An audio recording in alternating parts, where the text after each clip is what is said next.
Pour cette unième fois, le membre de l'Union sacrée de la nation, cette fois-ci au nombre des 13 députés provinciaux, qui s'estimeraient majoritaires, ont valablement siégé sous l'égide de l'honorable rapporteur de la dite institution, Cyril Kim-Powell. Saint-Marteau, le rapporteur Cyril Kim-Powell, a procédé à l'ouverture de la séance plénière de ce lundi 19 avril 2021, consacrée à la campagne des candidatures au poste de la présidence et vice-présidence du bureau de l'Assemblée provinciale. C'est après quelques minutes seulement que celui qui détenait le marteau est venu le remettre entre les mains du rapporteur qui fait d'office l'intérim de la présidence. Bien avant d'adopter l'ordre du jour, le rapporteur adjoint a fait l'appel nominal de tous les 25 députés provinciaux. Les honorables Koulounemba Virginie et Alexis Katempa ont tour à tour battu campagne en présentant le plan d'action de leur candidature déposée respectivement à la présidence et vice-présidence. Au sorti de la plénière, chacun s'est exprimé en ces termes. Être à la présidence, cela n'exclut pas que je dois prendre le monopole seul.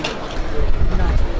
Nous allons travailler en équipe avec le concours de tous les députés qui sont mes collègues. Ce sont des collègues qui vont nous donner ces mandats et nous allons continuer à créer un climat de paix, d'entente et de réconciliation. Sinon, pas entre nous, il n'y a pas de combat. Il n'y a pas de combat, il n'y a pas de conflit. On est là, on se parle. Il n'y a rien à craindre. J'ai fait ma campagne. Attendons demain, c'est quand il y aura les élections. C'est alors qu'on verra qui gagne. Une fois élu, mes priorités seraient d'abord de réconcilier, donc créer un climat d'entente avec nos collègues qui ne sont pas avec nous et faire comprendre que nous sommes là, la population nous a mandatés pour travailler à cet hémicycle pour leur cause. Ce n'est pas dehors où nous allons défendre la cause de nos électeurs. Ils nous attendent, ils nous regardent de partout. Alors nous devons faire de meilleur de nous-mêmes. Nous ferons de cette assemblée un endroit où il y aura beaucoup de plaidoyer par rapport aux besoins de nos électeurs. Je crois que je ne peux pas m'excuser moi-même, mais je sais que c'est depuis longtemps qu'on a décrié que notre assemblée provinciale s'était constituée en escabeau de l'exécutif provincial. Donc je répète toujours.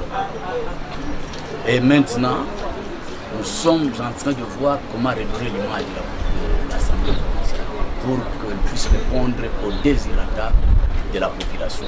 Parce qu'on ne peut pas avoir une assemblée complaisante, une assemblée qui se constitue en caisse de résonance pour l'exécutif. Je crois qu'on ne fait pas la guerre, mais au moins on doit respecter les attributions de chaque institution. Nous voulons avoir une institution forte que d'avoir les hommes forts. Comment vous allez travailler avec Zoé Kabila au FCC, vous, à l'Union sacrée?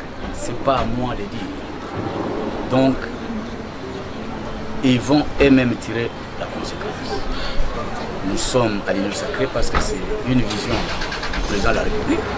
Ceux-là qui ne sont pas dans la vision du président, eh bien, c'est très clair, ils doivent tirer conséquence. Signalons tout de même que le président de l'Assemblée provinciale, Loulou Kitenge Joseph, qui selon les députés de l'Union sacrée pour la nation est destitué de ses fonctions, a également convoqué une séance plénière qui devait avoir lieu ce même lundi, mais c'est tout le contraire.